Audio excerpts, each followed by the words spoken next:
आज स्वामी तुला दाखवणार आहेत की तुझ्या पाठीमागून कोण तुझ्याबद्दल बोलत आहे। स्वामी म्हणतात ही व्यक्ती हुशार आहे, पण तिच्या मनात तुझ्याबद्दल द्वेष आहे।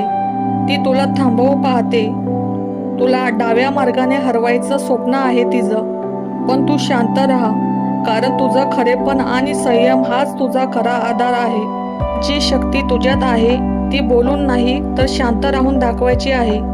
तू कुणावरही ओरडलास तरी तुला कमी मानलं जाईल, पण तू जर शांत राहिलास तर संपूर्ण ब्रह्मांड तुझ्या पाठीशी उभं राहील। स्वामी म्हणतात तू फक्त तुझं काम करत राहा। कोण काय म्हणतंय, कोण कसं वागतंय हे काळच लवकर उघड करेल। जो तुला पाठीमागून घाव घालतोय ना त्याच्याच मार्गात अडथळा निर्माण होईल।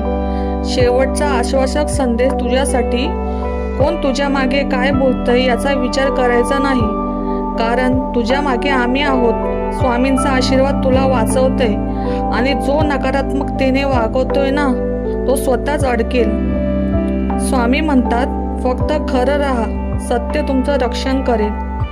असेच अंधारातही सत्यासाठी उभं राहायचं असेल तर आजच माझ्या यूट्यूब चॅनलला सबस्क्राईब करा, स्नेहा संग्रह टॅरो या चॅनलला। अजून अध्यात्माशी जोडलेले व्हा। श्री स्वामी समर्थ।